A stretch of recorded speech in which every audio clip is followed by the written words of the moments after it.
Eu sou Nair Abreu e eu faço parte da história da SBMAC.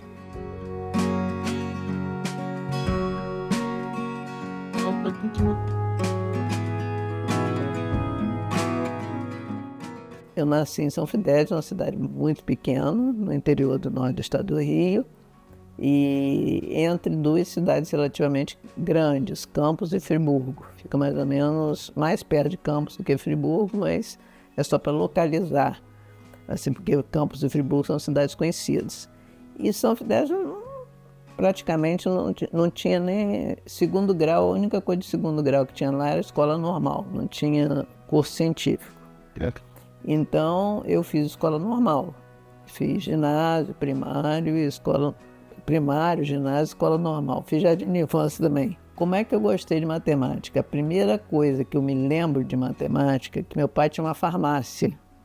Eu devia ser da altura assim, do balcão da farmácia. Eu me lembro perfeitamente que eu era da altura do balcão da farmácia, não me lembro da idade, mas me lembro que eu era da altura do balcão da farmácia.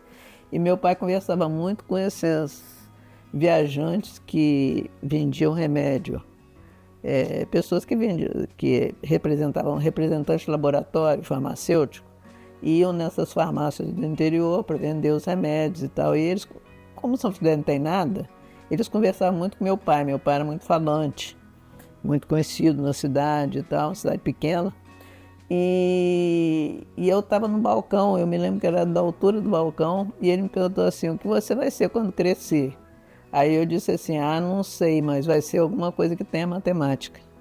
Eu devia ter, como eu era da altura de um balcão, eu acho que eu devia ter uns 7, 8 anos, eu não sei precisar a idade. Eu sabia que queria matemática, nunca tive dúvida alguma. Quando eu cheguei com 18 anos, eu fiz vestibular em Campos, que era a cidade mais perto de São Fidélis, e meu pai não deixava eu vir para o Rio, porque eu era menina com 18 anos, naquela época era preconceituoso, sei lá, era difícil.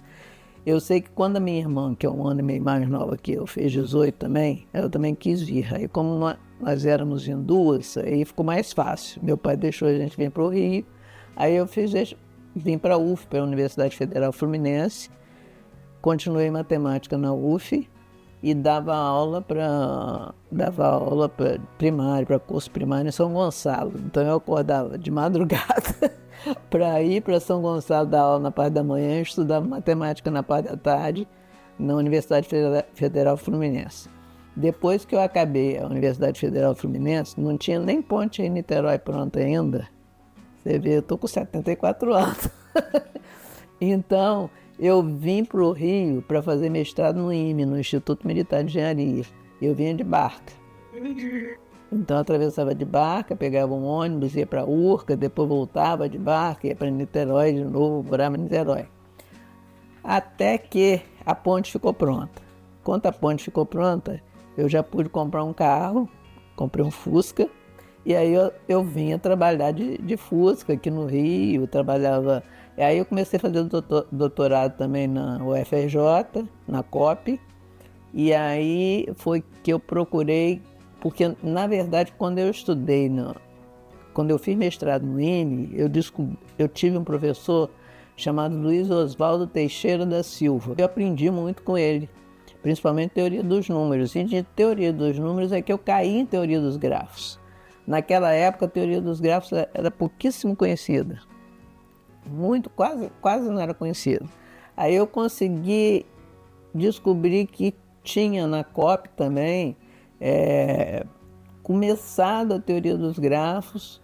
Eu fui para a COP, fui para a engenharia de produção, mas depois eu acho que em engenharia de sistemas tinha um grande grupo lá de teoria dos grafos, que até hoje tem muita gente lá que trabalha em teoria dos grafos, e gente importante até. Mas nessas alturas eu já estava no meu caminho, continuei, e eu dava aula também em faculdade. Tinha uma faculdade chamada NUM Lisboa, a faculdade era à noite, então eu acordava de madrugada em Niterói, ia para o IME, trabalhar no IME, fazia COP de tarde, e depois eu ia dar aula na NUM Lisboa à noite. Então depois vim morar em Botafogo, tinha um apartamentinho lá de quarto e sala, e fiquei lá morando um bom tempo, até que eu me casei e vim aqui para o Leblon, tive uma filha Emília, e o marido dela aqui, minha filha e meu genro, só tive uma filha, aqui são os desenhos das netas, tenho 2 netas.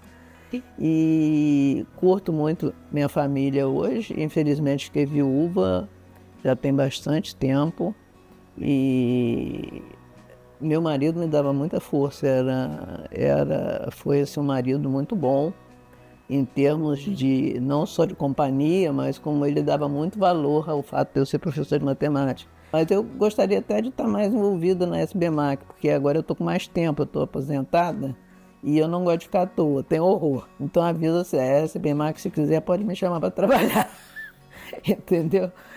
Olha, eu sou sócia da SBMAC há tanto tempo que eu não me lembro quando é que eu entrei para a SBMAC. Mas eu não sou sócia fundadora da SBMAC, até lamento não ser, e não ter sido. Mas, enfim, fiquei muito feliz quando a Sociedade Brasileira de Matemática Aplicada Computacional apareceu. A primeira sociedade científica que eu fiz parte foi a SOBRAP, que era a Sociedade Brasileira de Pesquisa Operacional. Porque, na verdade, eu trabalhei na COP, num programa de engenharia de produção, onde tinha pesquisa operacional. E eu dava aula de pesquisa operacional, onde eu também trabalhava com teoria dos grafos, mas o tema básico era pesquisa operacional naquela época. O fato de eu pertencer à SBMAC me dá uma visão muito grande, porque você começa a conhecer muitos professores.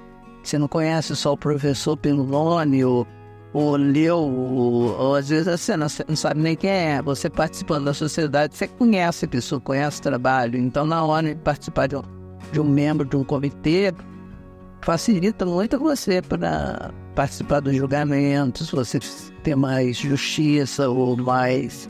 Quer dizer, você tem uma referência, que eu acho a SBMAC uma sociedade super importante. O papel que ela desempenha, eu acho que ela apareceu numa hora muito importante. Então, ela apareceu num momento em que realmente precisava surgir algo desse tipo no Brasil.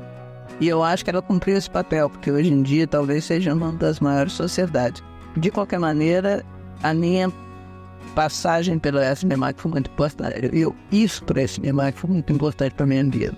Eu conheci muito, participei de muitos eventos e conheci muitos colegas lá, muitos que eu já sabia de nome, que eu conheci de nome, conheci pessoalmente, ouvi muitas palestras, aprendi muito em vários congressos, aprendi muita coisa, descobri áreas novas de matemática. Imagino que isso...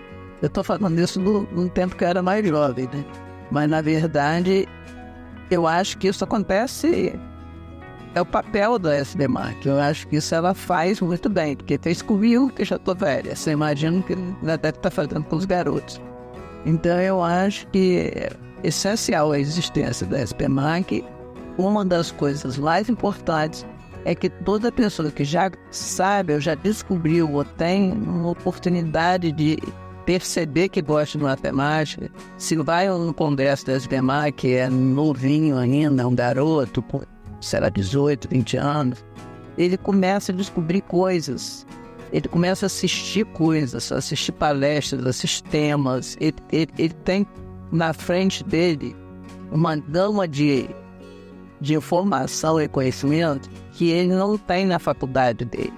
Os jantares da SBMAC, dos eventos da SBMAC são muito agradáveis, a gente sempre brinca, uma das coisas que eu acho muito interessante na sociedade, que a sociedade nos oferece, além do conhecimento, é o conhecimento pessoal, o conhecimento com os colegas. O congresso da SBMAC te faz conhecer seu país e faz você conhecer outras pessoas, como é que ali desenvolve a matemática, como é que a matemática está ali, como é que as pessoas estudam ali, fora da matemática mesmo, o nível de educação, o nível de...